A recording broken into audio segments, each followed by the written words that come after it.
Today we'll start the chapter of game theory. This is the first thing that we are doing from whatever we have not done previously in the class. So we will proceed with our syllabus from this particular chapter, game theory, one of the two chapters that were remaining.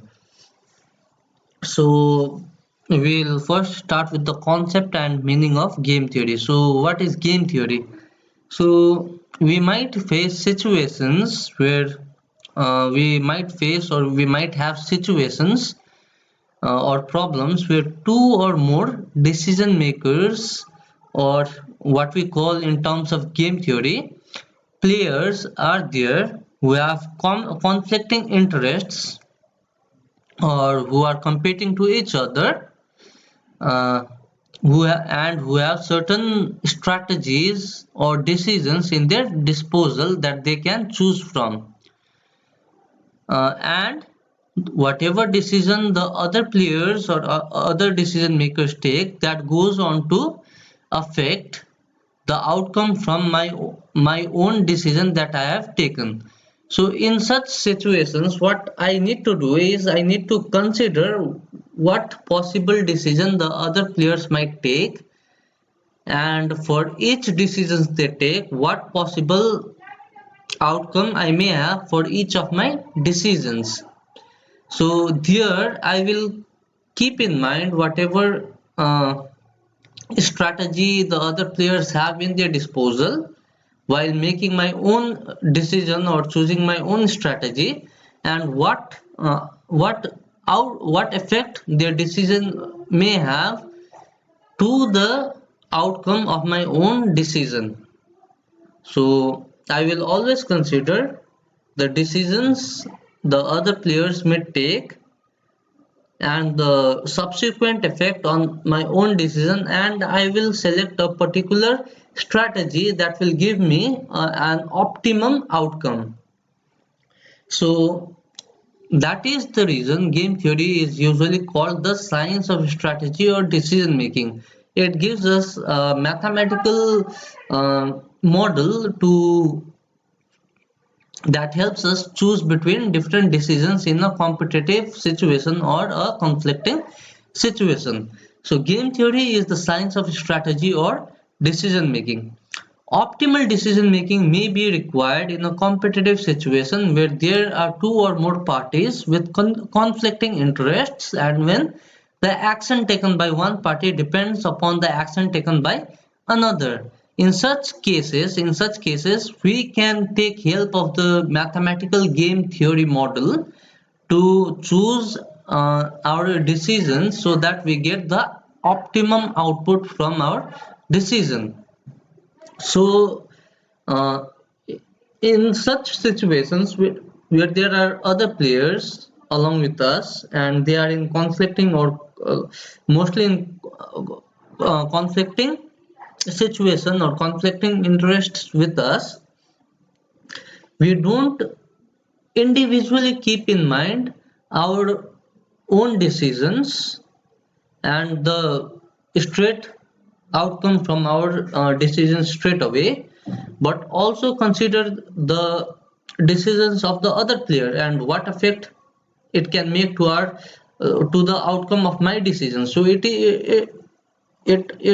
shifts us from an individual situation to a non-individual situation where we depend on the strategy, the behavior of the other players or the other parties as well.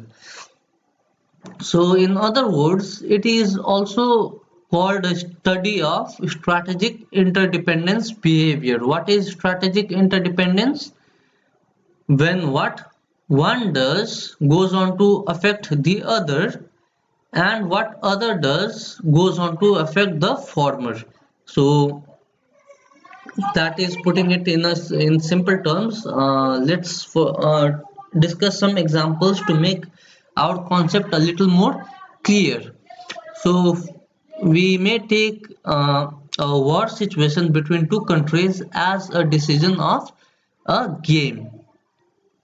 So suppose India and Pakistan could engage on a war, and As such, both the countries have strategies or two decisions each with them: attack and to not attack or restrain. India will also have these two decisions with it, to attack or to not attack, and Pakistan will also have these two decisions with it, to attack and to not attack. So India will not individually decide to attack or not attack. It won't say that I want to attack, I'll go on and attack. It will also see what happens when Pakistan chooses to attack in return. When it attacks, when Pakistan chooses to attack, when it attacks, it will also see what happens to it when it attacks and Pakistan doesn't attack. It will also consider what happens when it doesn't attack but Pakistan goes on to attack. And India will also consider what happens if both the countries do not attack. Whatever should give it the best possible outcome, India will go on to choose that strategy. But for that, it is always keeping in mind what effect does the strategy or the decision of Pakistan goes on to make on its own strategies of attacking and non-attacking. The outcome from these strategies, I mean. So for each strategy it takes, whatever strategy Pakistan takes may give India a different outcome.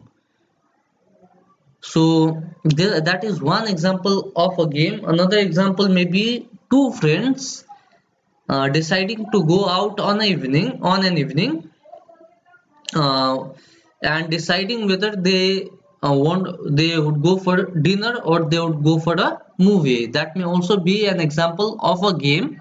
Suppose one person here prefers movies over dinner, and the other person here prefers dinner over movie, and they both are going together and they both can only choose one from the two. So this can also be treated as a game, and both the friends here are the two players who have two decisions each they can make: dinner or movie. For each set of decision they have a uh, different payoff for each other. That is, like a friend who prefers movie over dinner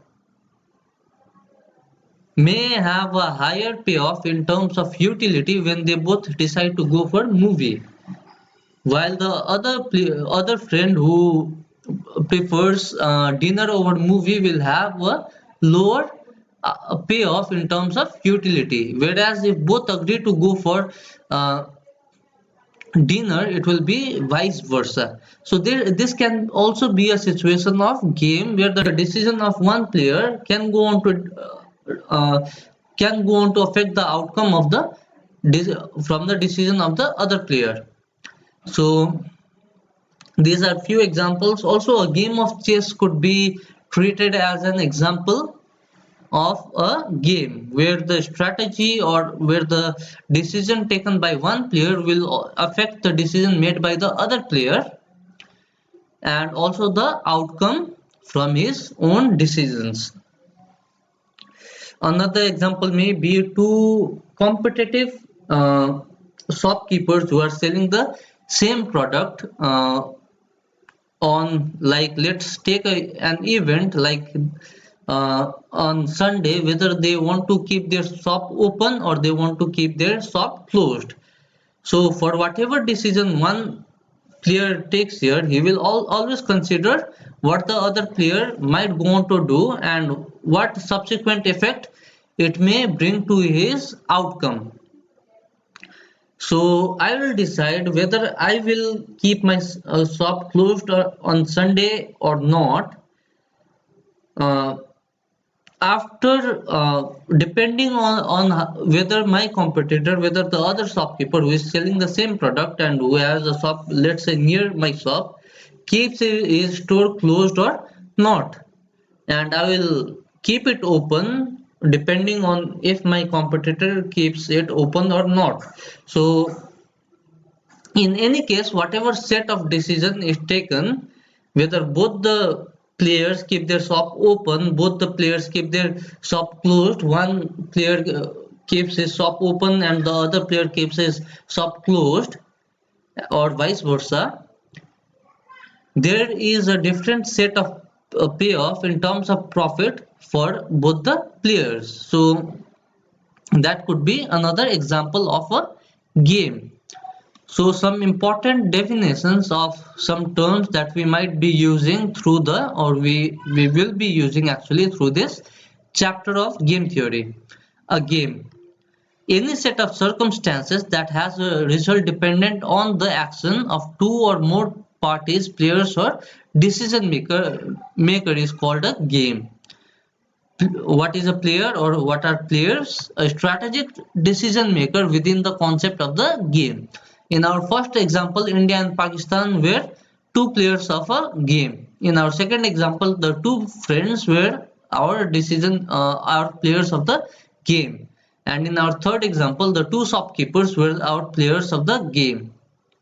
What is a strategy? A complete plan of action a player will take given the set of circumstances that might arise within a game. So in our first example, to attack and to not attack were our two strategies for each player.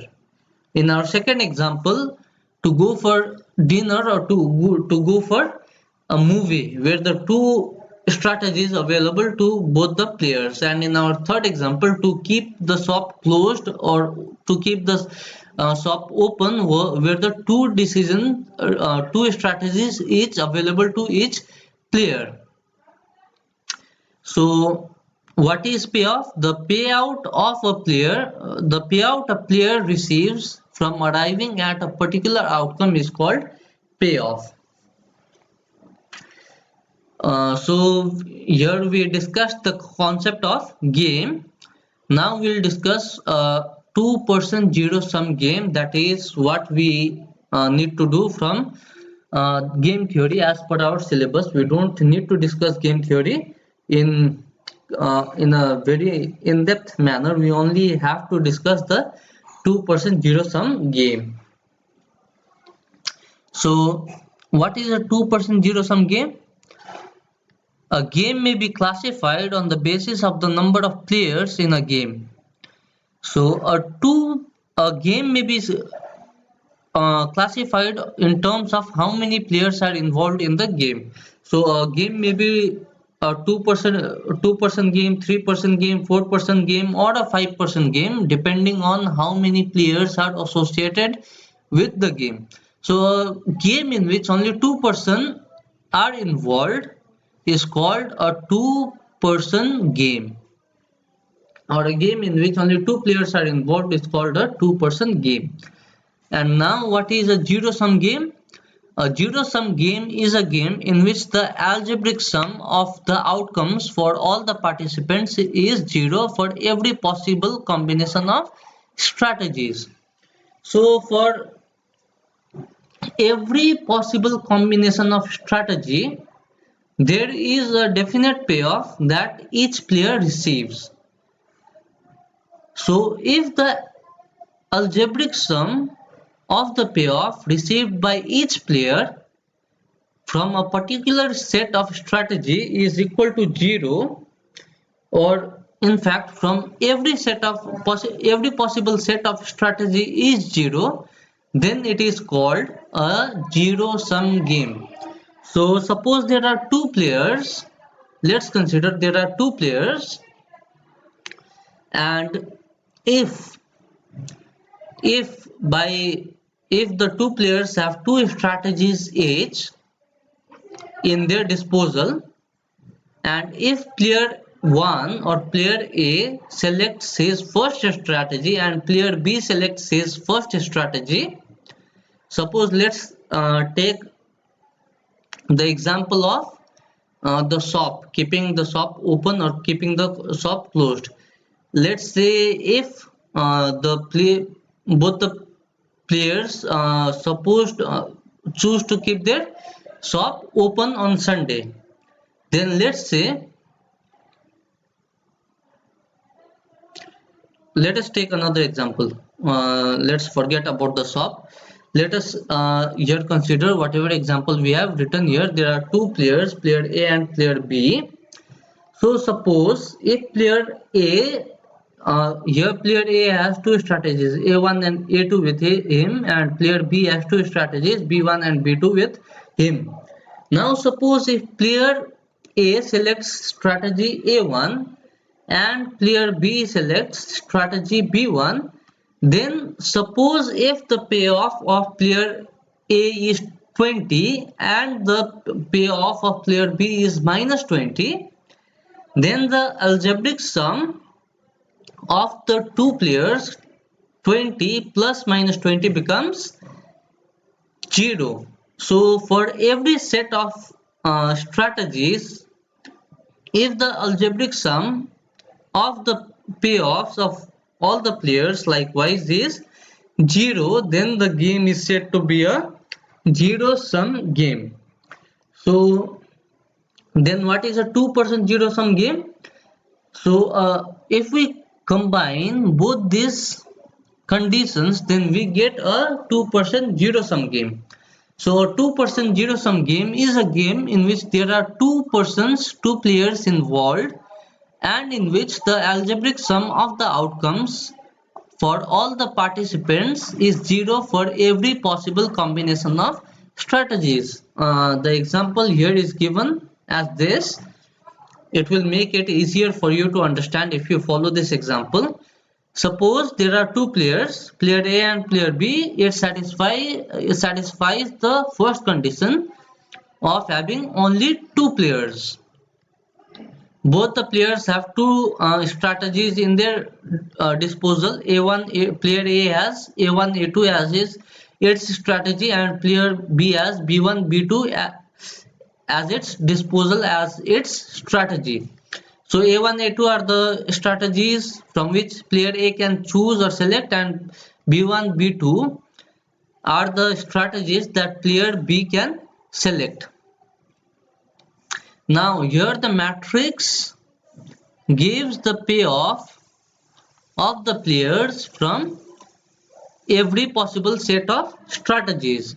So here it is written 20. What does it mean? If player A selects A1 strategy and player B selects B1 strategy, the payoff of player A will be 20 and the payoff of player B will be minus 20. Similarly, if player A selects strategy A1 and player B selects strategy B2, the payoff of player A will be 5 and the payoff of player B will be minus 5.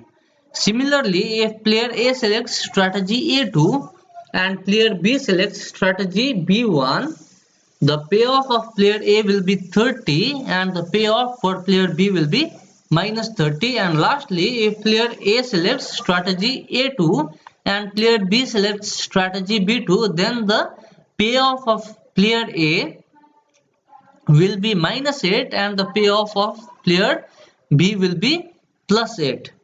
So the payoff of player B will be exactly the negative of the payoffs indicated here. So now if we see, the payoff of player A here is 20 and the payoff of player B here is minus 20. Plus 20, if we add plus 20 and minus 20 algebraically we get 0. Again, if we take the sum of plus 5 and minus 5 we get 0. Again we take the sum of 30 and minus 30 we get 0, and again if we take the sum of minus 8 and plus 8 we get 0. That means the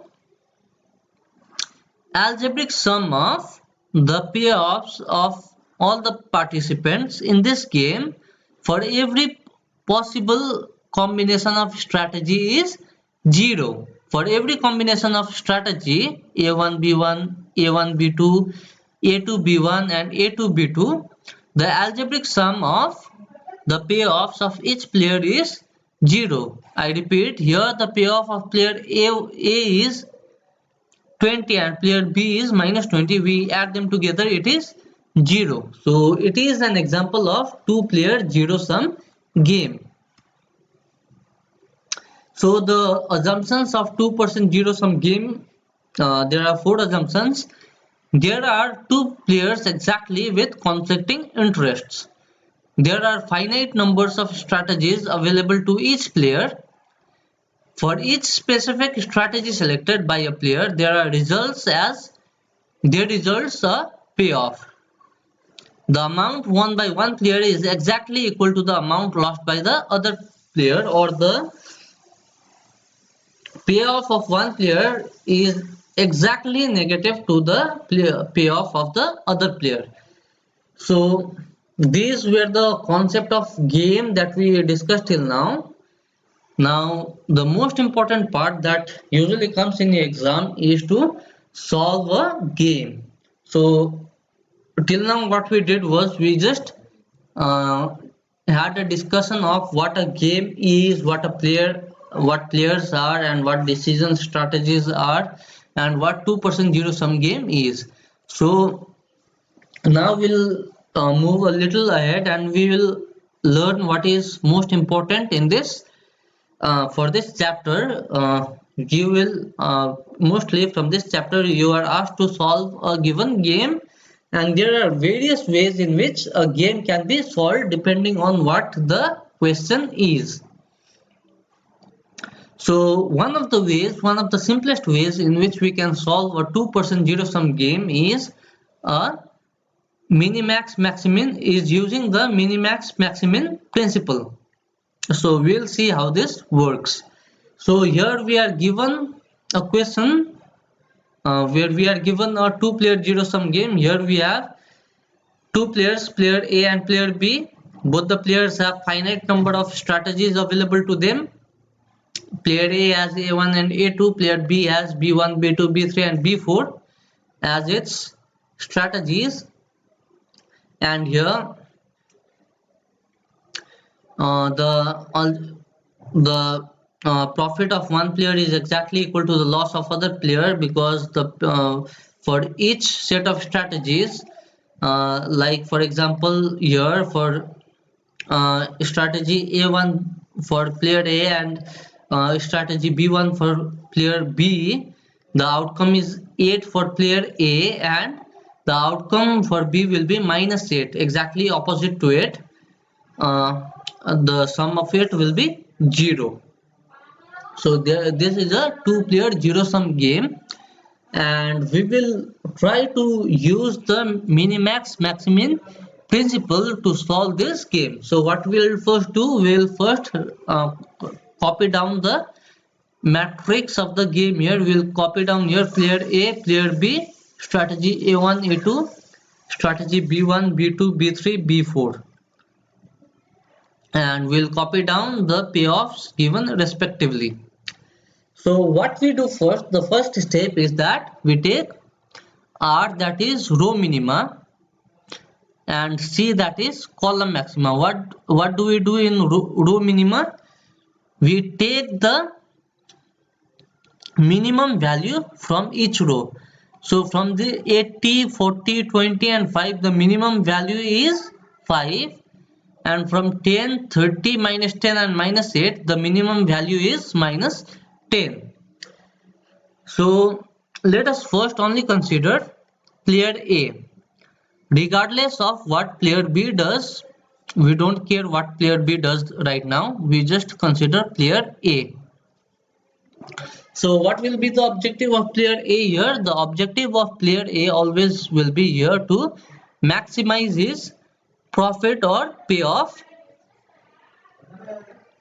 and for that he will use the minimax principle. Like he will, to maximize his payoff, what he will do, he will see what are the minimum payoffs that he can possibly get from each strategy. So there are two strategies available to player A, A1 and A2. Forget about player B right now. There are two strategies available for player A1 and A2. So first we'll take the minimum of from both the rows, that is from A1 first. The minimum is 5. We'll take minimum here as row minima, and from A2, the strategy A2, the minimum is -10. So we'll take -10 here. So what does it mean? If player A goes on to select strategy A, no, regardless of what player B selects, the minimum payoff that he can get is 5. I repeat again, if player A goes on to select strategy A1, the minimum payoff that player A can get is 5 because it is minimum of all these. Now, again, if player A2 goes on to select strategy A2, the minimum payoff that he can get is that -10 because -10 is the minimum of this. So what player A does is he will go on to select the maximum of these two so that he can maximize his minimum profit. So if he selects A2 here, he can risk himself of having -10 as his payoff. But if he goes on to select A1, the minimum payoff that he can get is 5 because it is the minimum from this row that he has. This is the minimum value from this row. So this is the minimum payoff that he can get if he selects strategy A1. So if he selects strategy A1, no matter what B chooses, the worst he can get is 5, else he can get something better than this. So he will go on to select A1. So what he does, he selects the maximum of the row minima. I repeat, if he selects the maximum of this, that is 5, no matter what player B will select, the minimum that he can get is 5, else he will always get more than it. Now let us talk about player B. Let us forget about player A. Let us now talk about player B. Now what player B will try to do, he will try to minimize his loss. So first what we do, we select the maximum, we create another row that is column maxima C, and we take the maximum from each column here. So maximum between 8 and 10 is 10, 40 and 30 is 40, 20 and -10 is 20, 5 and -8 is 5. So this row indicates the maximum amount of loss that might be associated with each of his strategies. I repeat again, this column will indicate the maximum amount of loss that might be associated with each of his decisions or strategies. So what he will try to do is that he will try to minimize his losses. So he will try to minimize his maximum loss. So since these are the maximum possible losses he can have from different strategies, he will go on to select the strategy that has the minimum maximum loss, that is the minimum between all these values, that is 5.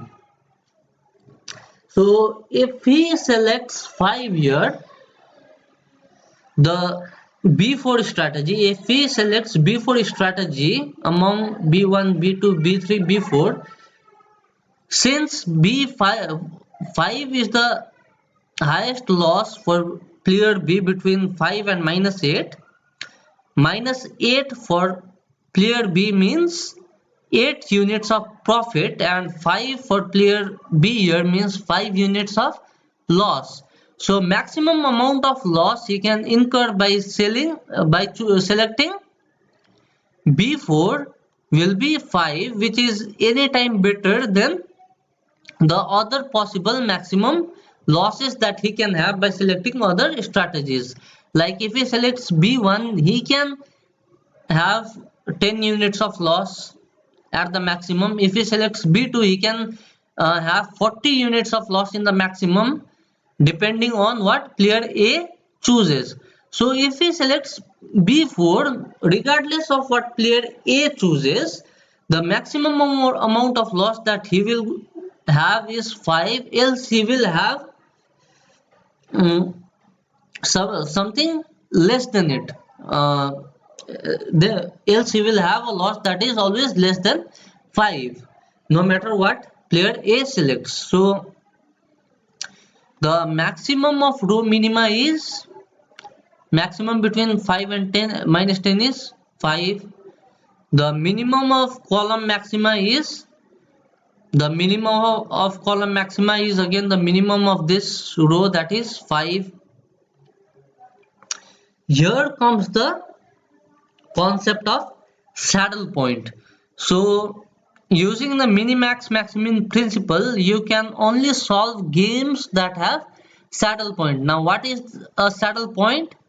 A saddle point is the point where the maximum of row minima is equal to minimum of row minima. Here the maximum of row minima is 5. Here the minimum of column minima is 5. So maximum of row minima and minimum of column maxima are equal, that is 5. So this becomes the saddle point of the game. So this saddle point will give you the value of the game that is equal to 5. See, the payoff of player A here will be 5. Similarly, the payoff of player B here will be minus 5. So I repeat again, the first step, not to confuse you. If you got confused in the explanation earlier, what you only need to keep in mind is, for the first step, you will just write the row minima. You will write the minimum of all the values in each row. The minimum of this row is 5. The minimum of this row is minus 10. You will write the minimum values. Then you will make another row, that is C column maxima. Here you will write the maximum values in each column.